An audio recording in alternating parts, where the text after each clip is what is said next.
साथियों, एक बहुत कंट्रोवर्शियल न्यूज़ क्रिएट हुई है इंडिया में, वो है एनसीईआरटी के द्वारा एक ऐसा कंट्रोवर्शियल मैप पब्लिश किया गया है जिससे हमारे इंडिया में जो राजपूत कम्युनिटी है और जो मराठा कम्युनिटी है उसके बीच में एक एक कहीं ना कहीं विवाद की स्थिति पैदा हो गई है।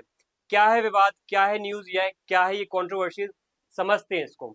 साथियों, प्रॉब्लम ये हुई है कि एनसीईआरटी ने इस तरीके का एक मैप ये पब्लिश किया है जिस वजह से क्या हुआ है, एक जो मराठा कम्युनिटी है उसको तो ग्लोरीफाई कर दिया, लेकिन जो राजपूत कम्युनिटी है राजस्थान में रहने वाली उसको कहीं ना कहीं डाउन प्ले किया गया है। कैसे समझते हैं इसको। देखो, बात ये है यहाँ पे, इस तरीके का जब मैप पब्लिश किया गया है किस बुक पे, हमारी 8th क्लास की जो बुक है, क्या नाम है, exploring society India and beyond, social science की टेक्स्ट बुक है ये, जिसमें आपको बताया जाएगा, 8th क्लास की बुक है जिसमें पार्ट 1 है इसका, जिसमें आपको बताया जाएगा कैसे मराठाओं ने बहुत बड़े रीजन में कब्जा किया। उसमें एक रीजन का, एक क्षेत्र का कब्जा यहाँ पे राजस्थान के अंतर्गत भी देखा जाता है। राजस्थान में उन्होंने बताया गया इस बुक के अंदर कि उन्होंने सभी की सभी 19 रियासतों पर कब्जा किया था। मराठाओं के द्वारा इस तरीके का क्या है कब्जा, इस तरीके का एनेक्सेशन देखा जाता है, जिससे क्या हुआ कि जो राजस्थान में रहने वाली राजपूत कम्युनिटी है, उनको ये चीज पसंद नहीं आई है, उनको ये चीज बुरी लगी, उनको चीज ये कहीं ना कहीं नागवार गुजरी है, तो उन्होंने इस पे क्या है विरोध जताया, प्रोटेस्ट किया है। क्या प्रोटेस्ट किया है, क्या बात हुई है, समझते हैं इसको।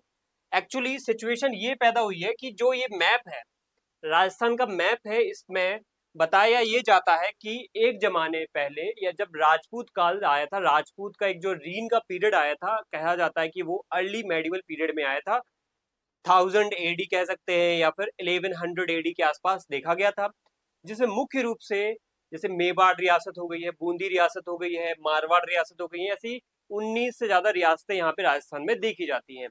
इन 19 रियासतों में लगभग ज्यादातर रियासतें आर्थिक नियंत्रण में तो आ चुकी थी मराठाओं के, बट प्रशासनिक नियंत्रण में नहीं आई है कभी। ठीक है, ये राजस्थान के इतिहासकारों का मानना है, और ज्यादातर जो बड़े बड़े विद्वान है उनका भी मानना है। कहा जाता है कि सबसे पहले अगर राजस्थान में जो एंट्री हुई थी मराठाओं की, वो हुई थी 1711 में। 1711 में 1711 ईस्वी में, वो भी मेवाड़ रीजन में। मेवाड़ रीजन में जैसे ही कब्जा होता है या फिर एंटरिंग होती है कि एक प्रकार से मराठाओं की, तो उन्होंने वहां पे क्या किया, एक चौथ नामक कर वसूलना शुरू किया। क्या होता है ये चौथ कर, मैं बताता हूँ। देखो, मराठा दो प्रकार के टैक्स वसूलते थे, एक तो चौथ, एक सरदेशमुखी। चौथ में ये होता था कि ये 1/4 यानी 25% टैक्स लेते थे उस एरिया में, और डायरेक्ट रूल नहीं करते थे, एक प्रकार से आर्थिक नियंत्रण, इकोनॉमिक कंट्रोल रखते थे अपना बना के। कोई पॉलिटिकल कंट्रोल नहीं था, पॉलिटिकल रीन नहीं होता था उनका, पॉलिटिकल रूलिंग नहीं होती थी। तो यहाँ पे चौथ में एक प्रकार से सिर्फ इकोनॉमिक कंट्रोल, अगर देखा जाए पॉलिटिकल कंट्रोल देखा जाए, तो वहां पे वो सरदेशमुखी नामक टैक्स वसूलते थे, जिसमें 1/10 होता था। यहाँ पे मराठा डायरेक्ट रूल करते थे, पॉलिटिकल इन्फ्लुएंस होता था, पॉलिटिकल उनका रूल होता था। तो साथ ही यहाँ पे जब मेवाड़ पे कब्जा होता, तो मेवाड़ पे उन्होंने क्या किया, चौथ वसूलना शुरू किया, यानी डायरेक्ट पॉलिटिकल कंट्रोल नहीं है। तो क्या सिद्ध होता है कि मेवाड़ पे मराठाओं का कब्जा नहीं था। अब दूसरी बात आती है 1724 में। 1724 में भी बूंदी पे कब्जा हुआ, वहां से भी उन्होंने चौथ टैक्स वसूलना शुरू किया। तो यहाँ पे ये सिद्ध होता है कि राजस्थान की बड़ी बड़ी जो रियासतें हैं, जैसे मेवाड़, बूंदी की रियासत हो गई, जैसे आप मेवाड़ यहाँ पे देख सकते हो, बूंदी ये दिख रहा है आपको। ठीक है, मेवाड़ का रीजन, ये जयपुर वाला रीजन, बीकानेर ने भी यहाँ पे विरोध जताया है, जैसलमेर ने भी इसमें विरोध जताया है। तो ये लोग यहाँ पे कह रहे हैं कि यहाँ पे जो ये रॉयल फैमिली के जो मेंबर्स हैं, वो लोग कह रहे हैं कि इस तरीके का जो मैप है ये हमारी क्या है, अस्मिता के खिलाफ है, हमारी रिस्पेक्ट, हमारे सम्मान के खिलाफ है। एक्चुअल में जो हुआ नहीं है उसको आप क्यों प्रदर्शित कर रहे हो मैप के थ्रू। तो बात ये आपको समझना पड़ेगा साथियों कि ये जो मैप है, ये जो मैप ये क्या दिखा रहा है कि राजस्थान पे उस रीजन में, जैसे अगर जैसलमेर, बीकानेर, मेवाड़, बूंदी, उन रीजन में अगर मराठाओं का कब्जा नहीं था, तो क्यों यहाँ पे पॉलिटिकली उनका कब्जा दिखाया गया इस मैप के माध्यम से, जो कि नहीं होना चाहिए। तो ये जो 8th क्लास की एनसीईआरटी की बुक है, वो एक प्रकार से क्या दिखाती है, इनएक्यूरेसी दिखाती है, एक प्रकार से लैक ऑफ फैक्चुअल एविडेंसेस के साथ दिखती है हमें। और जो रॉयल फैमिलीज ने भी दावा किया कि जो ये मैप आपको दिखाया गया, ये मैप जो पब्लिश किया गया, ये विवादित मैप है। यहाँ पे ये रीजन वाला ये क्षेत्र हो गया, ये रीजन वाला क्षेत्र हो गया, ये रीजन वाला क्षेत्र हो गया, ये रीजन कभी भी direct political control, political administrative control के अंतर्गत, मराठाओं के अंतर्गत नहीं आया था, जो कि कहीं ना कहीं एक प्रकार से क्या है, कंट्रोवर्शियल है अगर इस तरीके से दिखाया जाता है तो। ये देखो, ये क्या है, क्लेम है कि इस तरीके से अलग अलग राजस्थान की जो रियासतें थी वो देखी जाती थी, और अगर यहाँ पे इस तरीके से आपने अगर इस मैप को इस तरीके से प्रस्तुत किया है तो ये क्या है, इनएक्यूरेट है और लैक ऑफ फैक्चुअल एविडेंसेस से क्या है, भरा हुआ है।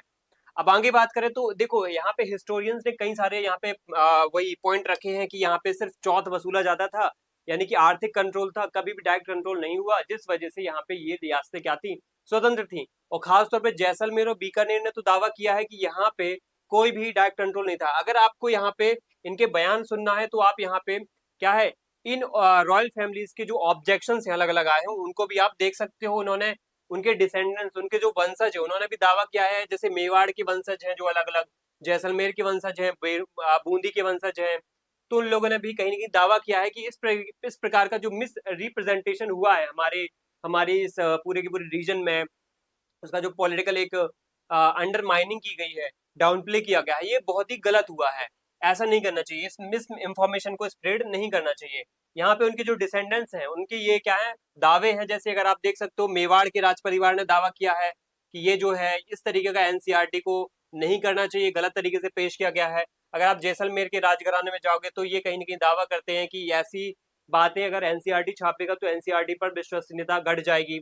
अगर आप बात करें तो बूंदी के जो पूर्व, कहीं ना कहीं पूर्व ब्रिगेडियर भी इंडिया के रह चुके हैं, इंडिया में जो सेना है उसके साथ ही जो बूंदी के राज परिवार है उसके भी मेंबर हैं, उन्होंने भी कहा है कि ये कहीं ना कहीं हमारे स्वाभिमान की बात है।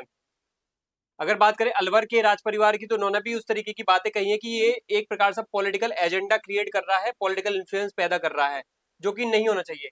एक प्रकार से इंडिया में इस प्रकार की जो हिस्टोरिकल पॉलिटिसाइजेशन या एजेंडा क्रिएट किया जा रहा है ये गलत है, ये नहीं होना चाहिए। हिस्ट्री को हिस्ट्री की नजर से देखना चाहिए, उसमें कहीं ना कहीं पॉलिटिकल बेनिफिट्स नहीं निकालने चाहिए। ये हमें लग रहा है कि साथ में हमारे पॉलिटिशियन की भी कहीं ना कहीं एक एक प्रेशर करने वाली नीति है, जो कि हमारे जो शिक्षाविद हैं एनसीईआरटी उनको इन्फ्लुएंस करता है। और खासतौर पे हमारे अभी वर्तमान में अगर बात करूं तो कुछ बड़े बड़े जो प्रोफेसर हैं खास विचारधारा से क्या है जुड़ के आ रहे हैं, तो वो इस तरीके की जब क्या है चीजें पब्लिश करते हैं, एक खास विचारधारा से जुड़कर चीजों को दिखाते हैं, तो क्या होता है, एक्चुअल जो वाकई हिस्ट्री है वो स्टूडेंट तक नहीं पहुंच पाती है। और यहाँ पे होता क्या है, हमारे स्टूडेंट तक क्या होता है, कंफ्यूजन वाली सिचुएशन पैदा हो जाती है। हमारे स्टूडेंट क्या होते हैं, हमारे स्टूडेंट उस पर्टिकुलर कम्युनिटी, उस पर्टिकुलर क्षेत्र के बारे में, उस पर्टिकुलर हिस्ट्री के बारे में वो क्या है, कंफ्यूजन क्रिएट कर लेते हैं, और उनके सामने हिस्टोरिकल जो एक इंफॉर्मेशन है ना वो मिस इंफॉर्मेशन में कन्वर्ट हो जाती है। साथियों, यहाँ पे जो स्पेसिफिक ये मैप ऐसे क्रिएट करे गए हैं, इस प्रकार से दिखाए गए हैं, जैसे ये विकीपीडिया का मैप भी देख लो आप, ये भी मैंने विकीपीडिया से निकाला है। विकीपीडिया देखो इसलिए रखा है क्योंकि विकीपीडिया सबसे इजी सोर्स है। अभी ज्यादातर बच्चे जैसे सर्च करेंगे एक्चुअल मैप क्या था फिर मराठा को, तो उनको विकीपीडिया का ये मैप पहले दिख जाएगा। तो ये इसमें भी कहीं ना कहीं कुछ ऐसी बात है जो लैक कर गई है। तो पॉलिटिकल इसमें बात ये बताई जा रही है कि एजेंडा रखा गया है, या एजेंडा यहाँ पे हावी रहा है, जिस वजह से यहाँ पे एक प्रकार से राजपूतों को तो क्या है डाउन प्ले कर दिया गया है और मराठाओं को ग्लोरीफाई किया गया है। इस तरीके की बातें क्या करती है, हमारे देश की हिस्ट्री पर सवाल उठाती हैं। तो साथियों, जब एनसीईआरटी से ये यहाँ पे एनसीईआरटी से जो रॉयल फैमिलीज के इस तरीके के ऑब्जेक्शंस आते हैं तो उन पे क्वेश्चन किया गया, तो एनसीईआरटी ने यहाँ पे कोई रिस्पॉन्स नहीं दिया अभी तक। अगर बात करी जाए तो एक्शन की, तो एनसीईआरटी ने अभी एक्शन भी नहीं लिया है, लेकिन इन फ्यूचर एक्शन लेना चाहिए और लेने भी वाली है। ये मुझे लग रहा है एनसीईआरटी इस पर एक्शन लेगी, इसको एड्रेस करेगी और एक्शन बाकायदा एक प्रॉपर एक्शन देखा जाएगा। तो ये एक इंफॉर्मेशन थी कि किस तरीके से हमारे इंडिया में एक प्रॉब्लमेटिक सिचुएशन क्रिएट हुई है, वो है एनसीईआरटी के इस मैप की वजह से। इससे हुआ ये है कि राजस्थान के राजपूत और मराठा जो कि महाराष्ट्र के हैं, उनके बीच में एक जो विवाद की स्थिति कभी पैदा ही नहीं हुई है, वो विवाद की स्थिति आज पैदा हो सकती है।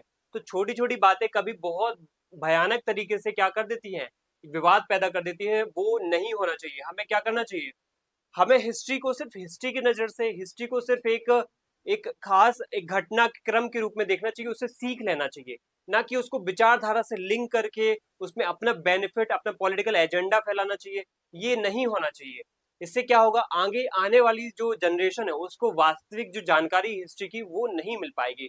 तो मैं उम्मीद करता हूँ इससे आपको एक एक प्रॉपर न्यूज या इस कंट्रोवर्सी की जो एक बेसिक फंडामेंटल जो इन्फॉर्मेशन है वो मिल गई होगी। अगर कोई भी आपका पॉइंट है या कोई भी बात है, अगर आपको लगता है ये सही नहीं है, ये एक्स्ट्रा है, तो आप कमेंट में बता सकते हो। थैंक यू सभी को, जय हिंद।